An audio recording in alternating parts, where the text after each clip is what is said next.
dedicado à sua saúde e bem-estar. Está no ar o consultório. Muito obrigada por estar desse lado na nossa companhia. Vamos ficar aqui ao longo das próximas 2 horas. E nesta primeira parte vamos conhecer uma campanha que pretende chamar a atenção dos pais, avós, tios, mas também esfera política e social para a importância do vínculo com o bebê nos primeiros 1000 dias de vida. Sim. É por isso nossa convidada, a doutora Raquel Corval, psicóloga e investigadora no projeto Educação e Desenvolvimento em Creche. Seja muito bem-vinda, doutora. Um gosto de tê-la cá, um gosto também falar sobre este assunto. E, portanto, falamos aqui do afeto, do vínculo, estímulo e a interação também, não é? Com esta família mais próxima, já lá vamos à parte social. Se isto tudo falhar nestes primeiros 1000 dias, 3 anos, o que é que acontece? Bom, há vários níveis de falha, não é? Aquilo que nós sabemos é que quando de facto não se reúnem as condições mínimas para o estabelecimento deste vínculo, podemos estar aqui na presença de uma perturbação do desenvolvimento do vínculo, de uma perturbação da vinculação. Mas isso são casos excepcionalmente raros. Estamos a falar de crianças que vivem em contextos de elevada privação extrema em termos de cuidados, de negligência, que de facto depois não reúnem, o contexto não reúne as condições mínimas para o estabelecimento desse vínculo. No entanto, como eu disse, isto tem a ver com um número muito reduzido de crianças. A maior parte das crianças desenvolve esse vínculo. Agora, a qualidade desse vínculo é que pode ser maior ou menor, mas ele está lá, para grande parte da nossa população infantil, não é? E este é um vínculo que se desenvolve desde o nascimento, portanto, ao longo do primeiro ano de vida é de facto essencial para o estabelecimento do vínculo. Nós não temos uma criança vinculada na primeira semana, mas ao final de um ano nós já conseguimos observar perfeitamente o estabelecimento de um padrão de vinculação em relação ao seu cuidador principal, aos seus cuidadores principais. E daí a importância de estarmos a falar da família mais próxima, dos pais, nomeadamente, não é? Que são aqueles que de facto vão prestar os cuidados a estes bebés.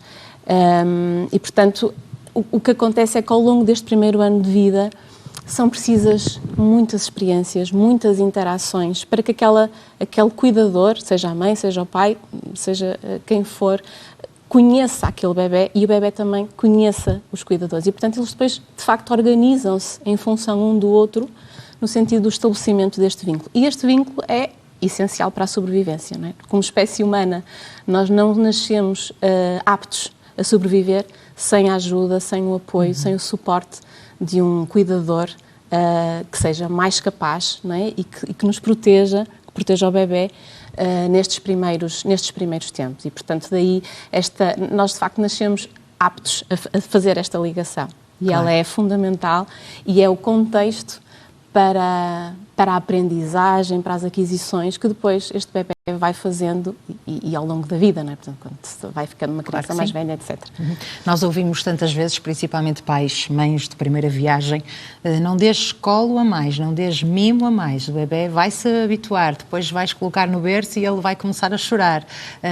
E já não é bem assim, não é? Aliás, não é nada assim. O colo e o mimo não podem ser negligenciados, principalmente nesta altura. Nós o bebé precisa de um adulto atencioso, cuidadoso, sensível às necessidades, sensível aos sinais que o bebé vai dando e que de uma forma pronta consiga responder a essas necessidades, aos sinais que ele vai dando ao adulto, ao cuidador. E, de facto, nos primeiros tempos de vida, este conforto, esta oferta de conforto passa muito pelo colo, passa muito pelo mimo. Obviamente que depois a criança vai crescendo e vai encontrando outras formas de se confortar, não é? Nomeadamente depois, uma vez adquirida a linguagem, há outras formas mais representacionais também de conforto, mas de facto a oferta de colo e de mimo não é algo que se deva negligenciar, nem pensar que vamos mimar um bebé porque estamos a dar colo. Muito bem. Por um lado, ainda bem que é pequenino, reduzido o número de pessoas e de crianças que são negligenciadas desta forma, mas basta existir uma para estarmos aqui a falar, não é? Exatamente. E temos que lutar, digamos assim, nesse sentido. Porquê que houve esta importância desta campanha? Porquê que houve a necessidade de criar esta campanha? De facto, a ciência tem vindo a trazer cada vez mais informação e factos e evidências sobre o desenvolvimento cerebral nestes primeiros anos de vida. E aquilo que nós sabemos hoje em dia é que a neuroplasticidade nestes primeiros 1000 dias de vida, nos permite, nos oferece aqui uma oportunidade de oferecer experiências e aprendizagens que a criança possa fazer e que são muito mais fáceis pela neuroplasticidade que existe nestes primeiros 3 anos, que não vamos ter mais tarde. Portanto, de facto, o desenvolvimento cerebral nestes primeiros 3 anos tem aqui um ritmo muito intenso. Portanto, a plasticidade, as ligações sinápticas estão a acontecer a todo segundo e, portanto, eles estão particularmente sensíveis a tudo o que são experiências do meio. E, nesse sentido, nós temos aqui uma porta aberta para potenciar ao máximo o tipo de experiências positivas que estes bebés vão ter ao longo da vida e que vão ser, no fundo, o suporte e os pilares daquilo que vai ser o desenvolvimento ao longo da vida. O que é que acontece perante as evidências que vamos encontrando neste momento? Também começamos a ter a sentir esta necessidade de sensibilizar a sociedade para a importância e para aquilo que nós sabemos já hoje em dia, no sentido, obviamente, de criar iniciativas e financiamento para este tipo de programas que possam, de facto, potenciar aquilo que nós sabemos da literatura e da investigação, que temos aqui uma janela muito importante que não pode ser desaproveitada. E, de facto, pode haver aqui, e nós temos sentido um menor investimento numa fase que é talvez a mais importante da vida de um ser humano, não é? Portanto, estes primeiros anos em que nós estamos a construir as bases para o desenvolvimento futuro, sabendo nós que a vulnerabilidade nestes primeiros 3 anos pode trazer consequências ao longo da vida e consequências muito significativas, nomeadamente em termos de saúde física, em termos de saúde mental, exatamente, em termos de saúde emocional, as questões da própria escolaridade, o impacto que isto vai ter a nível da escolaridade, a nível do emprego, a nível da criminalidade, dos comportamentos desviantes. Portanto, há de facto uma literatura muito extensa neste momento que nos demonstra a importância de investir cedo.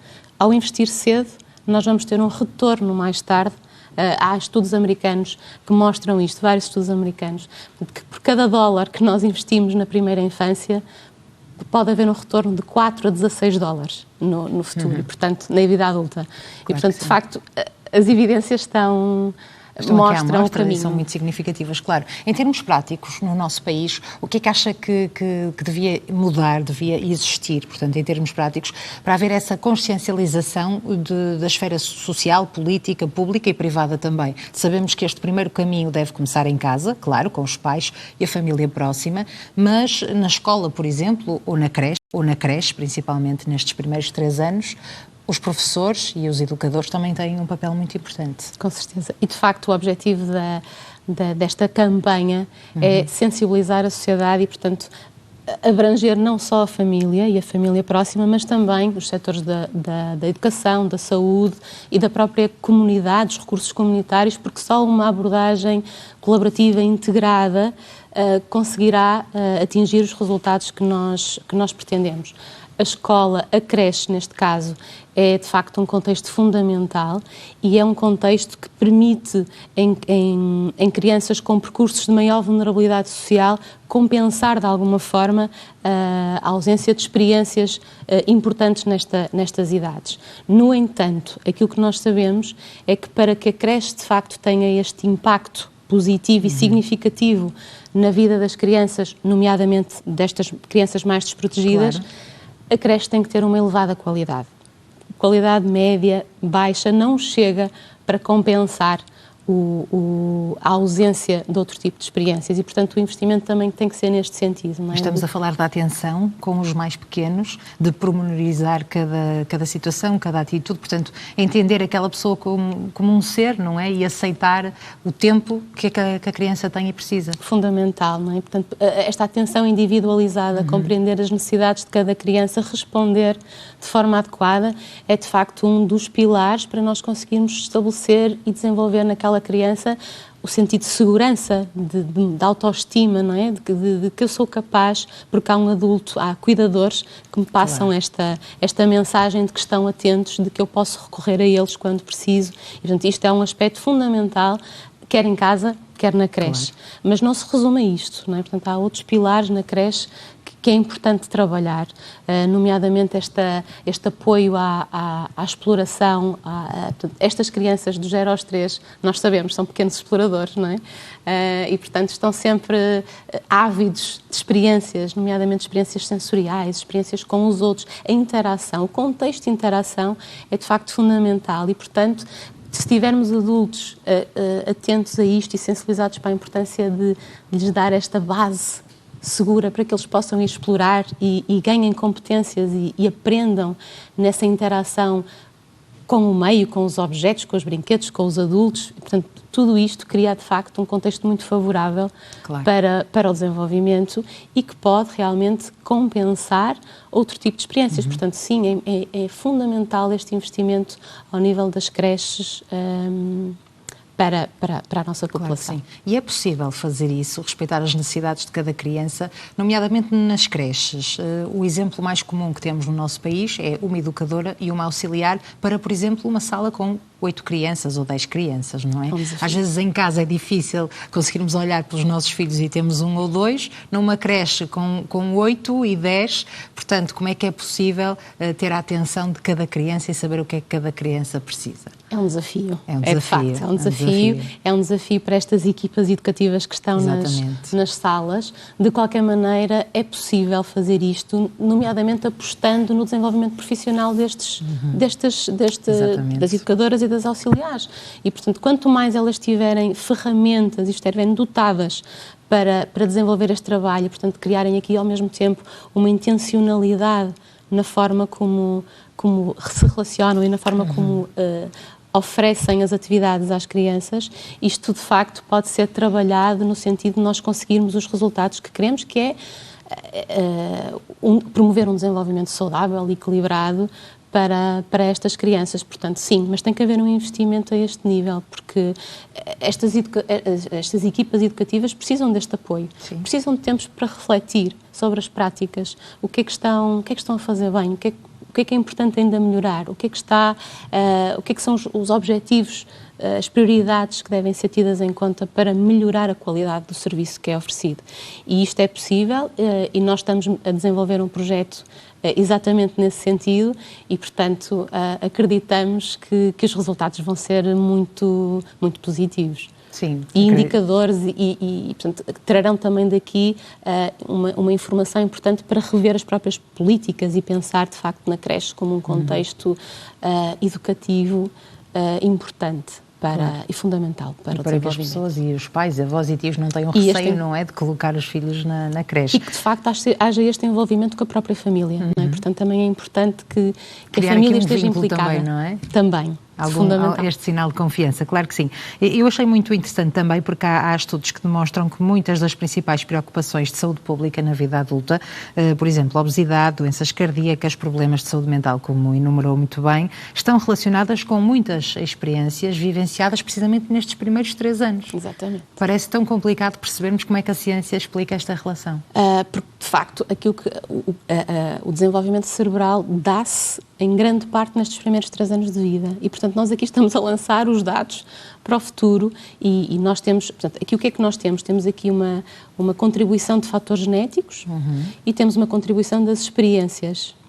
E depois esta ligação que se faz entre os fatores genéticos e os fatores experienciais da criança podem até mudar predisposições genéticas que nós possamos ter. Portanto, é aquilo que hoje se fala em termos de epigenética, é de que forma é que as experiências que nós vamos tendo ao longo da vida, e principalmente nestes primeiros anos de vida, em que há, de facto, muita plasticidade, podem alterar predisposições que nós possamos ter, nomeadamente para doenças como aquelas que enumerou, não é? Portanto, ao nível sei lá, por exemplo, obesidade, não é? Como etc. diz o estudo, doenças cardíacas e problemas de saúde mental, claro. Ainda ontem neste programa falávamos sobre trauma e criança interior. Se calhar é exagerado nós pensarmos que haver falta de afeto com as nossas crianças pode criar um trauma, mas isto demonstra que sim, não é? E que depois pode ter repercussões muito negativas na vida adulta e na própria adolescência. Obviamente que as experiências traumáticas têm aqui um impacto muito significativo, claro, mas aquilo que nós...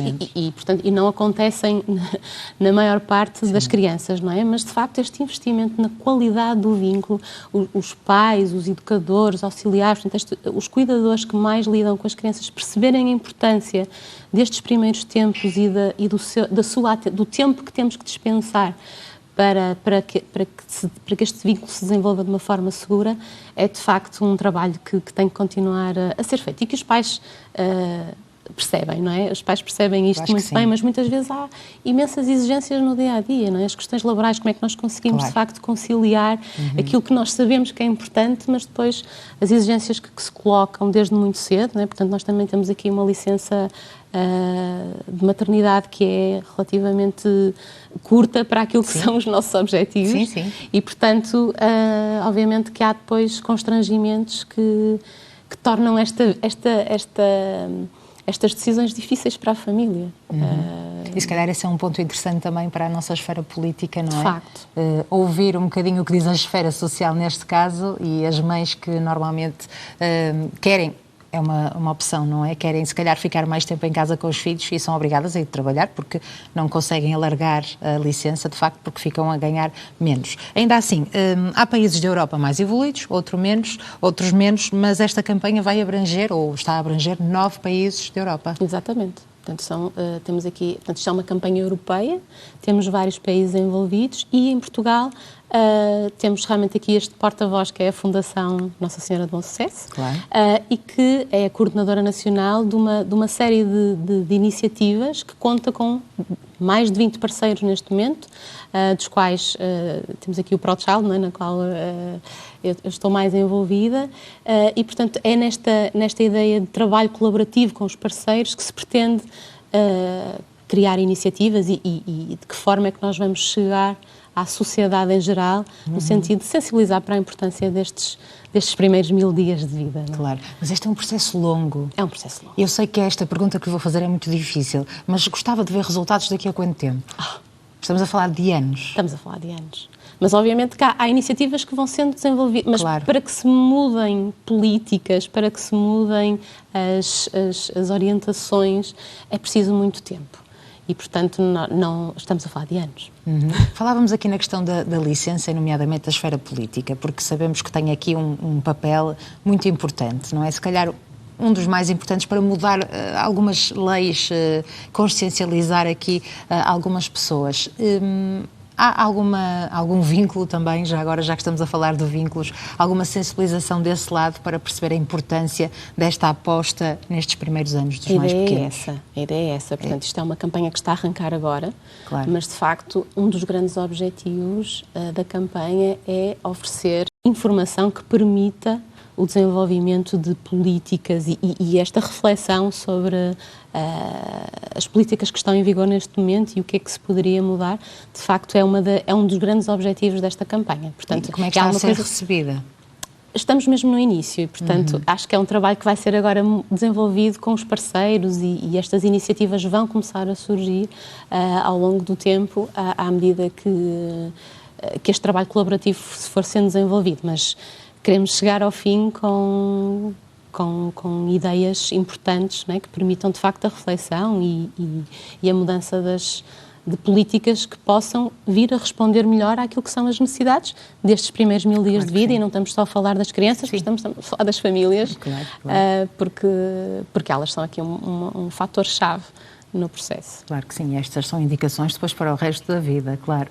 Contudo, há mais informação. Parece-me que as mães de primeira viagem, uma vez que também sou mãe de primeira viagem há relativamente pouco tempo, têm mais atenção com estas questões, não é? Não dão tanto ouvidos, como dizíamos no início da conversa, a a estas sabedorias antigas, populares, de que o colo pode ser exagerado, o mimo também, e como há mais informação, as redes sociais também ajudam, há médicos especialistas, nomeadamente pediatras, que disponibilizam esta informação e, portanto, os pais não cometem tantos erros, diria eu. Eu diria que sim, ou seja, não necessariamente as mães de primeira viagem, mas quem é mãe agora, não é? Cada vez mais, quem é mãe, pai, estamos a falar aqui das famílias, de facto cada vez estão mais conscientes da importância destas questões relacionais e da qualidade com que nós o fazemos. Sim, acho que há uma diferença muito grande, no sentido de que as pessoas realmente têm mais acesso à informação e, portanto, acabam por orientar o seu comportamento também em função disso e, portanto, concordo que de facto há aqui uma diferença que vai se tornando cada vez mais significativa, olhando para as gerações passadas, em relação à importância que damos à questão do vínculo e à qualidade desse vínculo. Muito bem. Doutora Raquel, foi um gosto tê-la cá. Muito obrigada. Acho que ficamos com a consciência de que temos que pôr este tema na agenda de todos nós, é muito importante, e espero, de facto, ser possível colher frutos muito em breve. Menos do que esses anos que falamos aqui nesta conversa. Sim. Está bem? Espero bem que sim. Muito obrigada por esse trabalho. Muito obrigada. Ora, nós seguimos